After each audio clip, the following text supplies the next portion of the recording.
couple of people in the room, and somebody suggested maybe talk about arousing a sense of urgency and energy, because they were saying sometimes, how to tackle this sloth and torpor in meditation, the sleepiness, or, not having enough energy.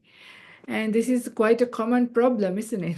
I'm sure we have all experienced this from time to time. There are times we're very inspired, very excited, everything is going really well, and we have good energy. And it comes to a time, sometimes it all flattens up, the inspiration is a bit down, and physical and mental energy is a bit down. And this is normal. This is part and parcel of being human. So therefore, luckily, in the Buddha's teachings, there are methods given. Even Arahant Moggallana, who was Buddha's left-hand disciple, who was the foremost in psychic abilities, even he too suffered enormously with sleepiness. Yeah, there's a very sweet sutta where he's falling asleep, right? And the Buddha comes and says, Moggallana, Moggallana talks to him. Yeah, are you sleeping? Are you falling asleep? So, this happens. So don't feel too bad. But of course, the Buddha, yeah, that was before, of course. This is before his enlightenment, not after his arahant. This is when he was striving and practicing. Maybe he was putting in too much energy. Sometimes this is also what happens. We strive too hard, and also there's out of balance. There are many things you can do, but I'm going to just start with reading a beautiful story. I'm not going to really read the entire story, but but it is from a Dhammapada Attakatha. So that is like the text is a bit late, but nevertheless it's a good story. But of course the Dhammapada Gatha is a real one. It's a teaching of the Buddha. So it is Dhammapada Gatha 174.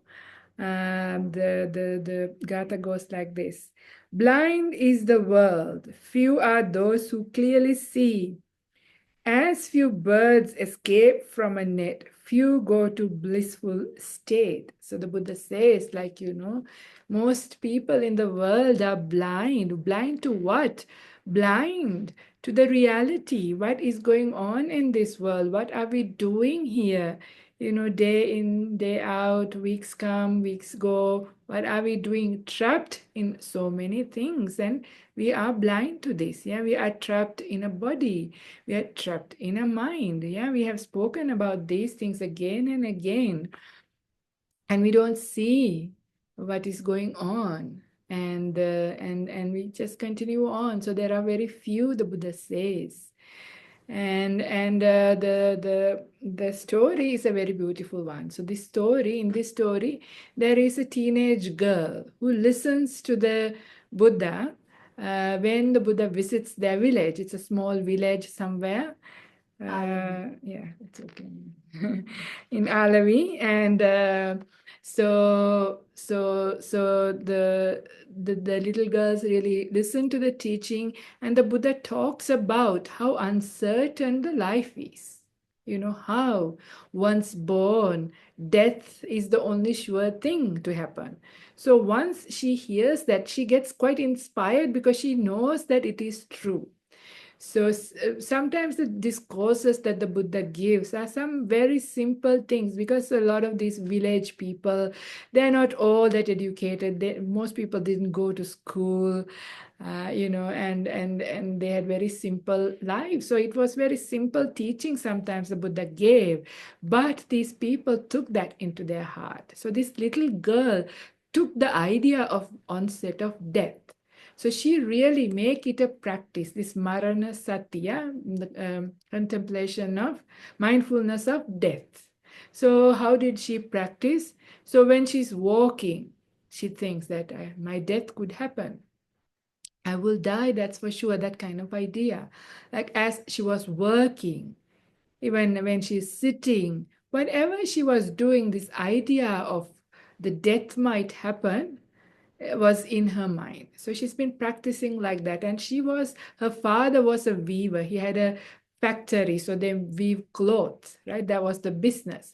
So sometimes when the father has a big order, he asked the daughter to help out with the weaving as well. So she would help him out as well. So that was some of the work she did. And apart from that, she would do the normal housework, bring water, do some cooking, do some cleaning. So whatever work she was doing, she was constantly had this idea of death might happen.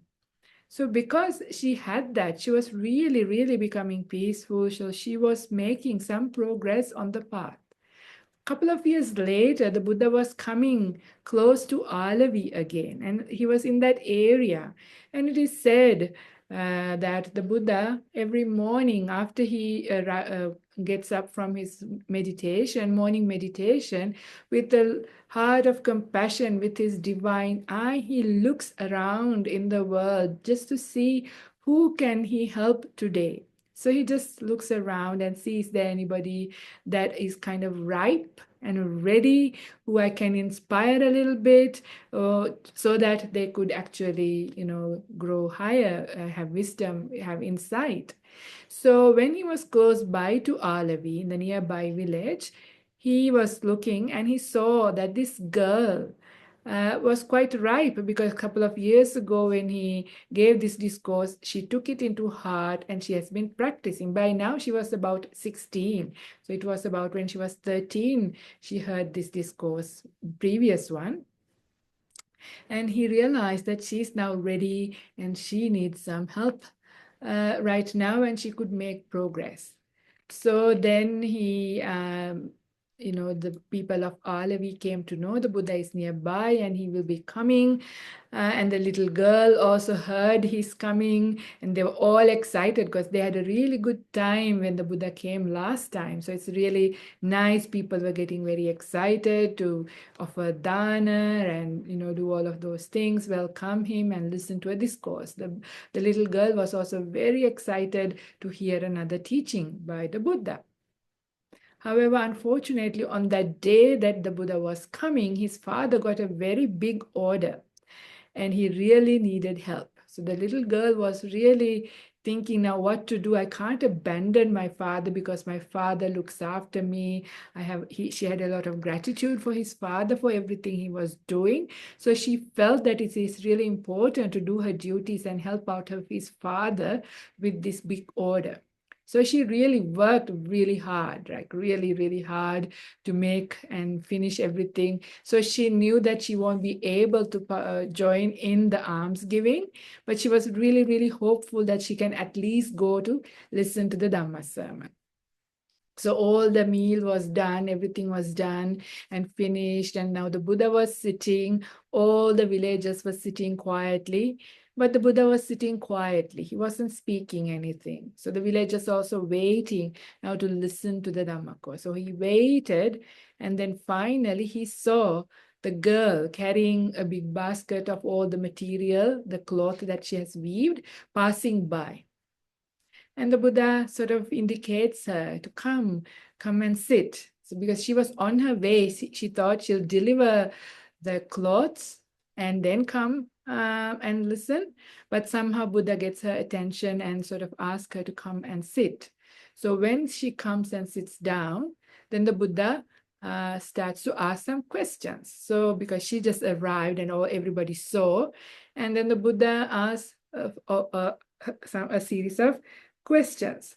So this one I will read from here because it's quite nice. The Buddha asked, "Where have you come from?" And the girl says, "I don't know." Interesting, right? The Buddha asks, "Where have you come from?" And the girl says, "I don't know." Then the Buddha says, "Where are you going?" And the little girl says, "I don't know." The Buddha says, "Don't you know?" And the girl says, "Yes, I know." And the Buddha says, "Do you know?" And the girl says, I don't know, Venerable Sir. Very confusing, right? You think she's gone mad. What is on with this girl? And that's exactly what the villagers thought. What's wrong with this young girl? It's not really nice to play with the Buddha like this. Surely, why are you talking like that, right? Hearing her answers, the audience thought that the weaver was being very disrespectful. Then the Buddha asked her to explain what she meant by her answers. And she said this, Venerable Sir, since you know that I have come from my house, I take it that by your first question, you meant to ask me from what past existence have I come here. Hence my answer, I don't know. So she's telling that I didn't know where did I come to this world from, what was my previous life. Very smart girl, right? Very smart, because she understood the Buddha wouldn't ask a very useless question like, where have you come from? Because everybody knew she came from her home. So very interesting. The second question meant, to what future existence would I be going from here? Hence my answer, I don't know. So because she's been doing the death contemplation, so she was very aware about the rebirth process, right? Death and birth, and so where she came from, when she died, where she's going to go. So she doesn't know. That was in her mind. So that's why she said, I don't know. The third question meant whether I do not know that I would die one day. Hence my answer, yes, I do know, because I do know that I'm going to die. Yeah, that was the Buddha's question. The last question meant whether I know when I would die. Hence my answer, I do not know. The Buddha applauded her for the explanation for her answers. At the conclusion of the discourse, she attained the first stage of stream winning, it says. So the thing was that she has been practicing for 3 years that I will die. The idea of death was getting very well established. But there is a greater impact the moment you realize that the uncertainty, when is that going to come? You don't know, right? So that is when it really hit her. It really hit her. Yeah, I'm going to die, but it could happen anytime. I don't know when my death is coming. So that's the profound thing, because we all know, right? We all know that we are going to die. There is no immortals in here, only in video games. And some people think they might become able to upload their consciousness or whatever, but crazy ideas according to Buddhism. But we all know that we will die. But we forget is that we don't know when. I mean, it is possible I could die mid-sentence while doing this Dhamma discourse, right? It is possible. It can happen. Any one of you could drop dead anytime, any moment. This is the thing. So when this comes in, that is when that sense of urgency comes. Yeah, that is when the sense of urgency comes. But just to complete this story so that it is complete, so this girl, after that, excuse herself because she needs to deliver the material because the father is waiting. So she goes into the factory and delivers the goods. And what happens on her way out, a machine or something falls on her and she dies there. Just then, yeah, she dies. And his father can't take it. 16-year-old beautiful girl, right, just came in, just so suddenly, just died on the spot. So the father went like mad. So she came running and rushing into the middle of this crowd. So the Buddha was still there, continuing on the discourse. And at that time, the Buddha says, don't worry, your daughter was very wise. She has been practicing. She was not heedless. She was very heedful. She's, done well, and she is in a place of safety. She managed to become a stream winner. But you, on the other hand, going on and on with the life, being busy. And, this is also true for all of us. So you need to take care of yourself, don't have to worry about your daughter, something like this. So this is how this story is. So this is why the Buddha says the world is very blind. Most people are blind, and this blindness comes to us, yeah, even though we have eyes. We can't see. It's like no eyes are chakkukarana when the defilements are there. Sloth and torpor is a very powerful defilement. Yeah, we think about anger and lust as the most terrible ones, but so is sloth and torpor. When your mind is tired, when you are sleepy, everything else can happen. This is what the other defilements become stronger when you're weak, right? So my laziness, sleepiness is also very dangerous. It's very blinding. And Panya Nirodhika, when the defilements are strong, your wisdom has departed. Yeah. And Andhakarana, it's a real great darkness. So this is very dangerous when it happens to us. So to wake up, the thing is this really simple reflection. So Marana Sati, the meditation on death or contemplation of death, is not a very complicated meditation like that people do now. There are all kinds of fancy ways of doing this. It's fine to do those. It's okay. But the simple way that the Buddha gives in the discourses is simple fact of remembering. Mindfulness is just remembering, right? Memory. Remembering at the back of your mind. Like if you have an important meeting, you have it in the back of your mind the whole day, right? If you have it in the evening, even since the morning, in the back of your mind, I mustn't remember this is important, otherwise I'll be in trouble. So you remember it's in the back of your mind. But how often is this our idea of death and that it could happen any time is in the back of our mind? So making that really real and very current actually gets rid of this laziness quite quickly, because if the death is coming and if we have not make progress already, how scary is that? Do we know where we are going to go? What will happen? Will we find the teachings of the Buddha again?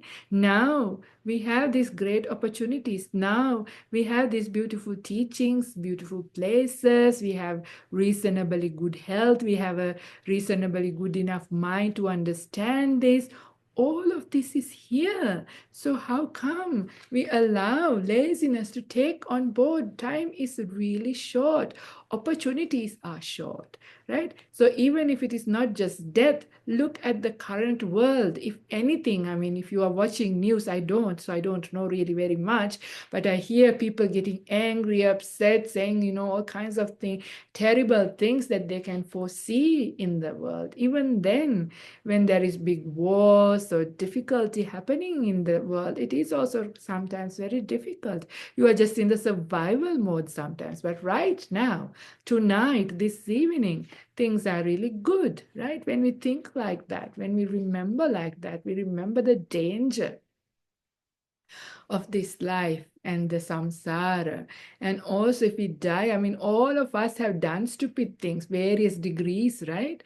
So if we haven't made amends, if we haven't made progress, what will happen? So this is also where, if you read a little bit about near-death experiences, these kinds of stuff, it's nice to inspire ourselves. I can highly recommend. Last week, Ajahn Brahmali did a book club session for Dhammaloka. If you look this up, he did a book club session for the book after, which I have spoken many times during various the Dhamma talks. Really good one to again remember. He read out many chapters, brought out these ideas quite nice. So that idea, what they say, the people, what happens when you die, even all of that process, understanding it, remembering it, also arouse a sense of urgency. So that is just looking into those aspects. So that is one way of, that's the danger, right? That's a danger that gives a sense of urgency. And also it is important we can use, we can create little habits into our life. Yeah. So imagine, let's see, everybody, I'm sure most people, when they wake up, they would have a hot drink, right? Or at least some hot water, a cup of tea or coffee or something. I'm sure you do something like this. So make habit stacking, right? You can stack a habit while I'm drinking my hot drink, instead of thinking about what I'm going to do and getting all stressed out first thing in the morning, instead replace that with the idea of this may be my last day. Death might happen today. How do I want to live? This is not to get scared, because whether you're scared or not, it's going to happen one day, right? But the idea is, if that is there, then strongly, even for a few minutes, that's enough. Yeah. If you remember that, then you start your day in a good way.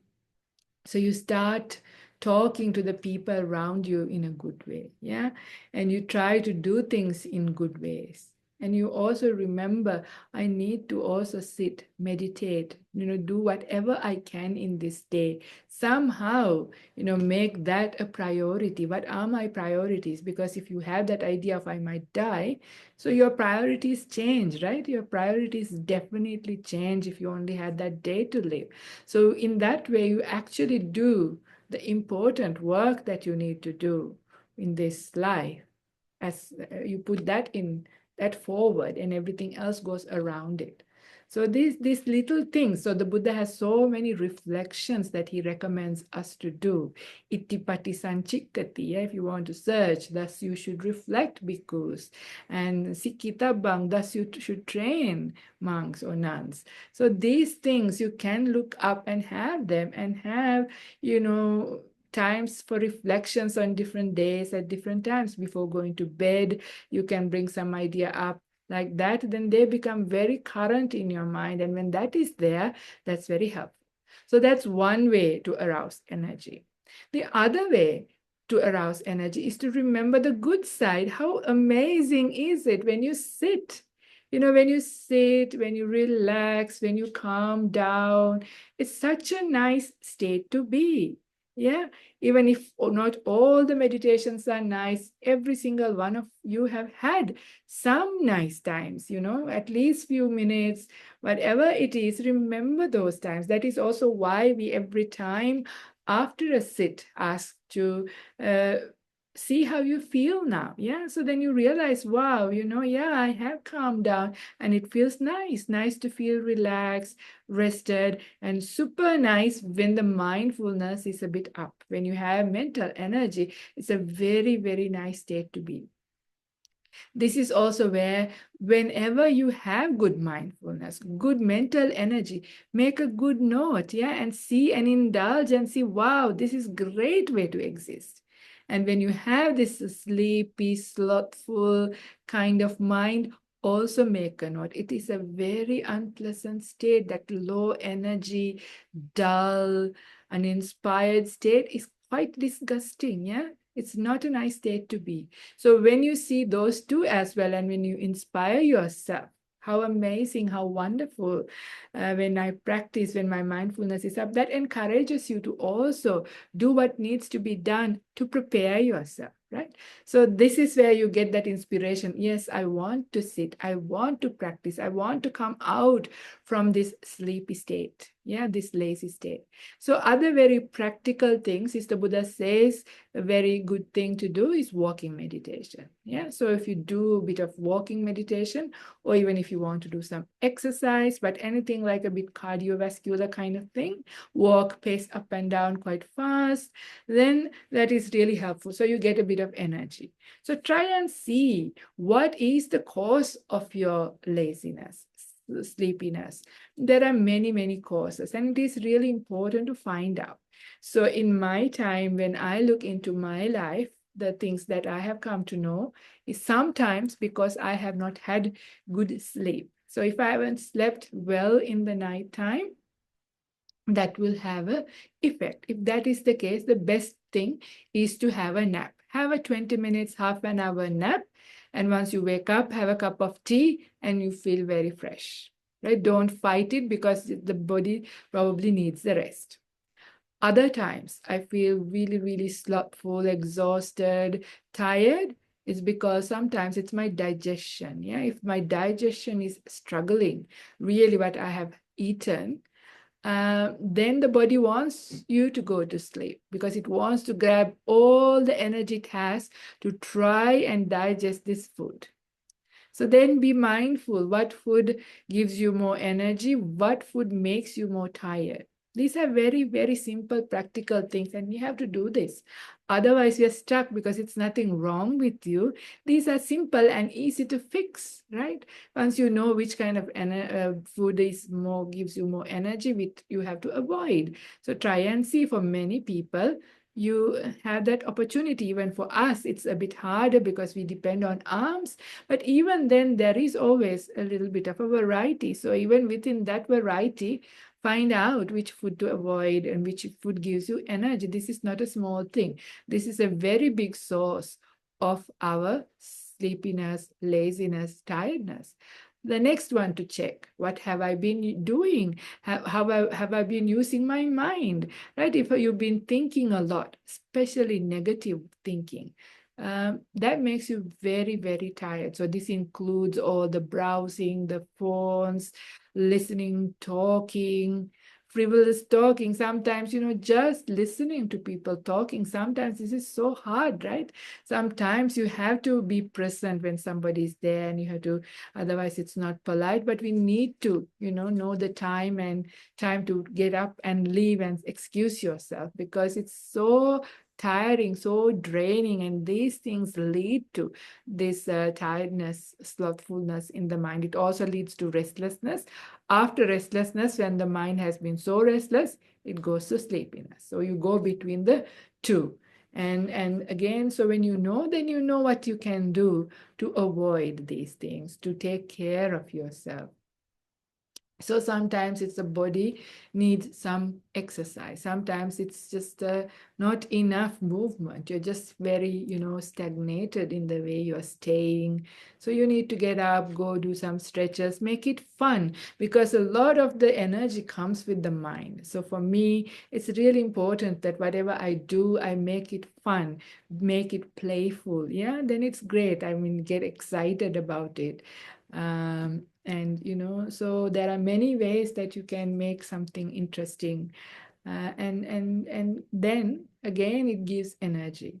Also for me, sometimes if I want to arouse some energy, like a little bit of creativity, not too much to make it restless, but something nice, something simple, but bringing that, even write something nice, inspiring, read something nice that is inspiring. So all of those can also bring up a really good mental energy. So even if you're physically a little bit tired, when the mental energy comes, the physical energy comes back as well. Because for physical energy, you only need to rest. Even if you sit after about 10-15 minutes of just the sit itself, your body is becoming okay. It's the mind that is the issue.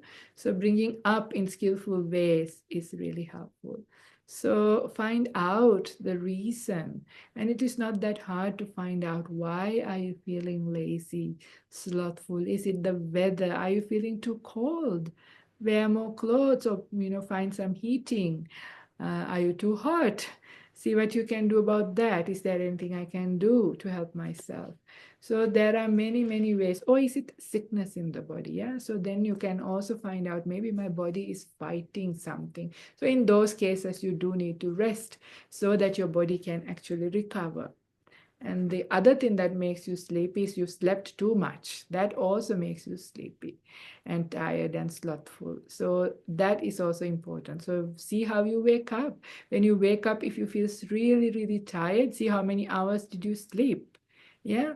So all these things we can't ignore. These are just very simple, practical things, but these are also in the sutta. Now I don't have that sutta in front of me, the Moggallana's falling asleep sutta in there. It is in the Anguttara Nikaya, book 7. And there are 7 things, I believe, the Buddha says that you can do if you feel sleepy. Let me see how many I will remember. But I'll tell a few things that I can remember. The Buddha says you can rub your ears and pull your ears like that. Yeah. So he says to do this to Moggallana. Yeah, that wakes you up and gives you some energy. He also says you can open your eyes and look into the sky. So if it is nighttime, he says look into the stars. If there's moon, look into the moon. If it is daytime, just look into not the sun, but just into the light. Yeah. So open your eyes really up and take in light. So and then he says you can do some walking meditation, fast walking up and down to get some energy. Or he says do some chanting. So when you do some chanting, again, also if you understand the meaning, so meaning and also the act of chanting also wakes you up. And there is what else? That's for yeah, listening maybe, yeah, but reflecting the Dhamma. The Buddha says reflect some Dhamma, yeah. So you can bring up some Dhamma points and start reflecting, even this death contemplation or anything like that. I'm missing one, but anyway, the last one, the Buddha says, is if you're really, really still very tired, then lie on the lion's posture and just have a little nap. Yeah, have a sleep and wake up and continue on. So these are the things. So find out the reason for why you feel sleepiness and reason for why you feel uninspired, and then actually really reading the suttas, listening to the suttas. There are really beautiful verses. Yesterday I was actually reading the whole of the Theri Gathas, really beautiful verses by the nuns. After their enlightenment, they utter some of them, their whole story is there, what has happened in their life, how they became a nun, how they practiced, what inspired them, and how they got enlightened. Very inspiring, very, very nice. And also Sutta Nipata, very beautiful verses when you read them and you contemplate the meaning.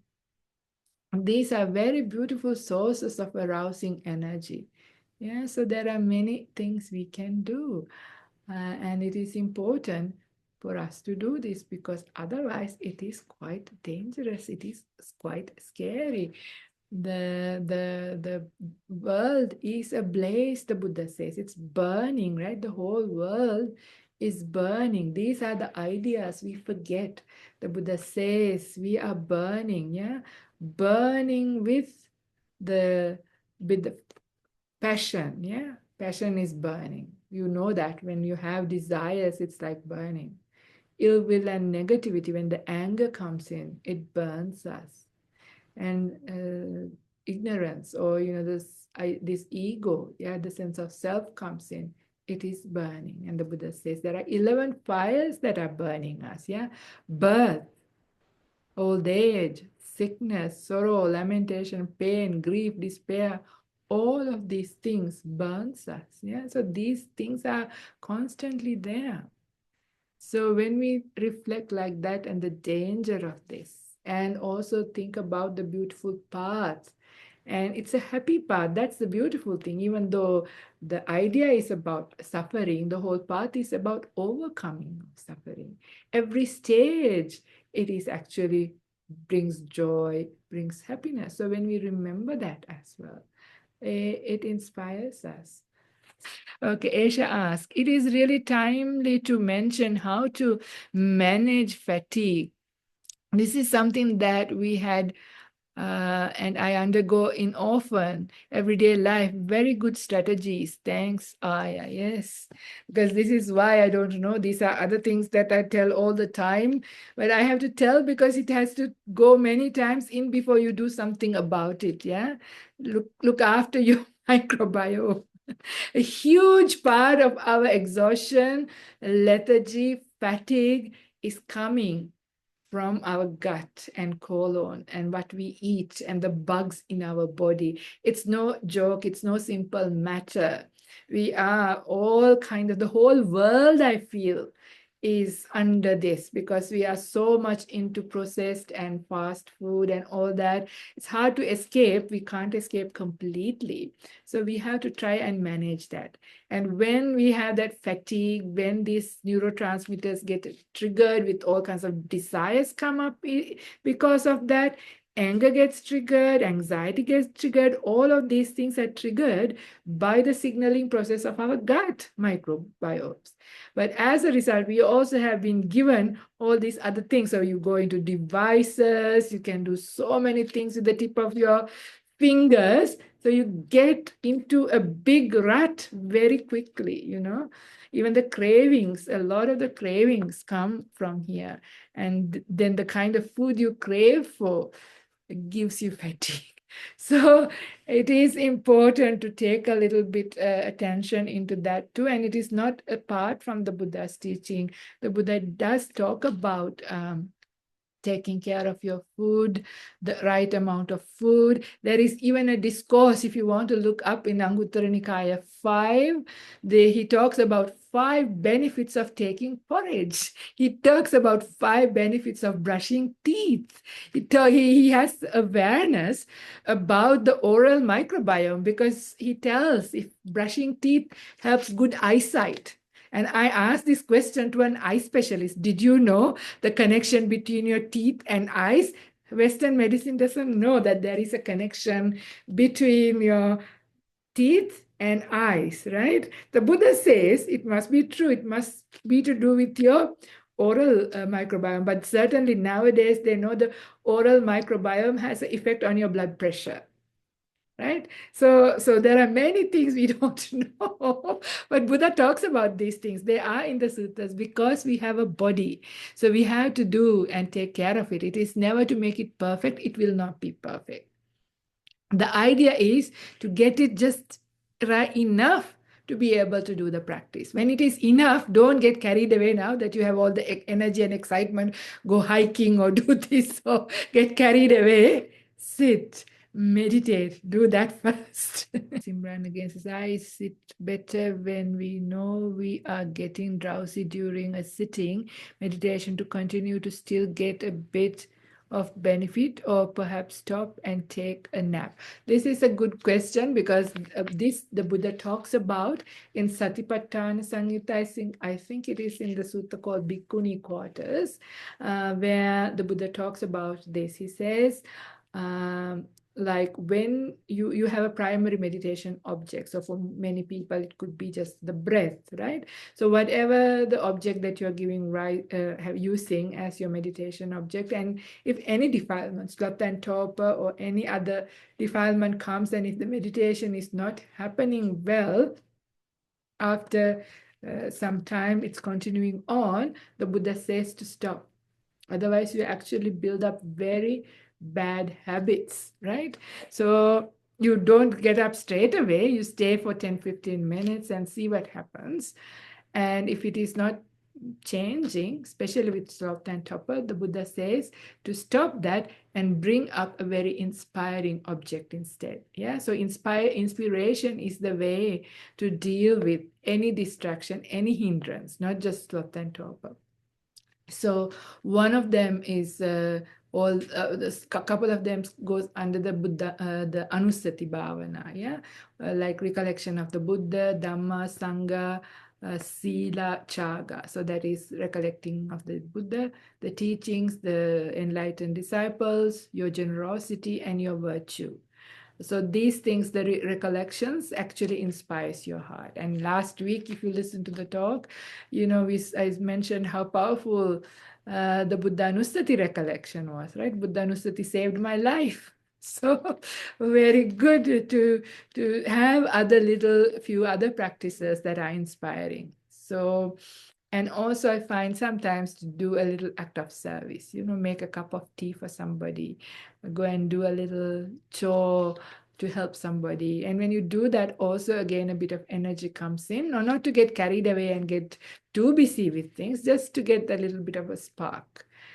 Or read a sutta or do chanting. And then the Buddha says especially when it is a recollection is still a type of formal sitting meditation. So instead of like a very simple object, now you go through a little bit more, you know, it's a whole series of things to recollect. So when you do that, if the mental energy comes up, Once the mental energy comes up, then you stop that and go back to your primary meditation. That's the instruction from the Buddha. Yeah. So the question is relevant for every single one of us here, is that when we have work and all this kind of stuff, how to sort of, it drains our energy, how to build up the energy. So one of the things that I very often share during the dana time with all the young people who are busy when they ask how to meditate, is to start. This is really down to earth, very practical things. Don't laugh at me, okay, when I say this, but it's helpful, I hope. I do this myself. Is go and have a nice long hot shower, right? But while you're having the shower, you start paying attention to the body, because it's enjoyable, right? I don't know how many people are here who do not enjoy having a nice hot shower or cold shower, if you want a cold shower, because there are a lot of nice sensations. Your body starts to relax and you can pay attention, because it's much more gross feelings, like, stronger feelings of the water on your body. Even take time to really, give yourself even a massage, take care of yourself. So bringing attention to yourself and your body, to care, the idea of caring. So it's a very nice thing to do. So you can do that. But before that, if you have the possibility, if you work from home, then get onto your bicycle, or if you do swimming, go for a swim, go for a walk, go for a run for 20 minutes. Yeah. If you're going to work, if you can walk, you can do some physical activity as a part of your coming home, because people say, I don't have so much time. So you can make part of what you're doing, the physical part, to arouse energy. And that time you can be, especially if you're going for a bike ride or for a run, you can be with the wind on your face, the sunlight or the movements. I jump on the treadmill. I have a treadmill at the monastery, and it is really important, right? I can stay with the movements, and that 20 minutes or half an hour also breaks. You come into present. But I like to make it pleasant. This is the thing, not rushing into my meditation. For me, it's not the quantity, it's the quality. So I put in time to make it enjoyable. So that's why I'm only talking about enjoyable things. Whether you like your exercise or Tai Chi or Qi Gong, do something that is energizing, but also very relaxing for you. So, and then even a cup of tea, all of those little things that you would do anyway in the evening after work, but use it and make it enjoyable so you can be present with that. I find when you do that for half an hour, even 40 minutes, because these are things you're anyway doing, rather than thinking, now you're bringing yourself into here. So after that, it is easier to sit. Yeah, that is my buffer. Like after I do all of that, actually my mind has forgotten about all the things that was happening. It has now come because I've been, so make it more enjoyable. So even if you have to light a nice fragrant candle or some incense, or go for a nice enjoyable walk. So if it was really a tough day, then drive to a nice place and go for a walk in a nice place, where you enjoy it. Make it enjoyable, because this is really important. And this is not just me saying this. This is how these things work, right? Because you have heard me say this before. The way to meditate, yeah? Pakandati, pasidati, santitati, vimuchati. Yeah, do you remember this? Where I talk about pakandati means you need to be able to dive into your meditation object, like, really enjoy it. So I usually say, like, how do you feel even if you're so tired, so exhausted, so stressed, but you see your best friend turn up at the door, everything gone, right? You're so happy. Do you have to remind yourself, be mindful, be wakeful, be with your friend? Nothing. You're happily there because you enjoy being with them. So the idea is we have to make a good relationship with the meditation object, that we actually look forward to it. So for many people, we have made some mistakes. We have relationship issues. We've done the wrong thing with our meditation object. This is also why, if it is not going well, if the defilements are there, not to stay too long, is because you start to develop a bad relationship with your meditation object. So it's not the quantity, it's the quality. So it is important that you prepare everything and you have a good result. So you feel that I enjoyed, it's pleasant, it's nice. Even if it was 10 minutes, that's better. So you have built up a good relationship. So you look forward for the next day for that 10 minutes, and you also look forward to all the other exciting things. This is habit stacking. Yeah. You have stack your habits with things that you like doing anyway, with your nice drink, with your exercise, with whatever. So a few things that you do, and you also stack the meditation in between, and you can do something else afterwards. That is a reward as well. So then actually you do, and once that 10 minutes is nice, you will naturally sit more. Make it very natural. It's not about quantity, it's about quality and making. So pakandati, so make, somehow do whatever you need to do to make up that relationship problem and make it better, so that you enjoy, you look forward to meditation time. So also anytime you have good sit, really indulge and see how wonderful it feels, the wakefulness, the energy of the mind. Then that also gives an incentive. Yes, this work is just to sustain my body and keep living. This is not the main purpose of my life. This is what is when I'm really living, really making use of my day, my life. Yeah, this is my real work, right? When you remember that, then slowly, slowly that gets the right way around. So then you don't pay so much attention to the work. Yeah, you do it. You have to have some passion, but not too much passion. Yeah, it's okay, whatever it is. It's now, it's fine. That's not my main thing. That's I'm doing for my, taking care of the stuff. So pakandati. So once you develop a good relationship, then and when you start to see, yes, this works actually this because some people get to the point, does breath meditation actually work? Can people actually get, or is people just all faking and telling all these things? That's not, what's wrong with me, why I can't meditate? Right? It comes to that point for some people. It happens, and fair enough, sometimes it's because of that. But when you do the right way, and even if you have 10 minutes and you watch the breath, you're able to become still, you get confidence. Yes, actually, when you put in the right courses and right conditions, this actually works. Pasidati means you get confidence. You realize, yes, actually, this works, this is beneficial. And once that confidence comes, you feel better. So you have now both a good relationship and you're very confident. You don't have doubt about your meditation techniques or your inability, your ability to meditate. No doubt about it. So pasidati.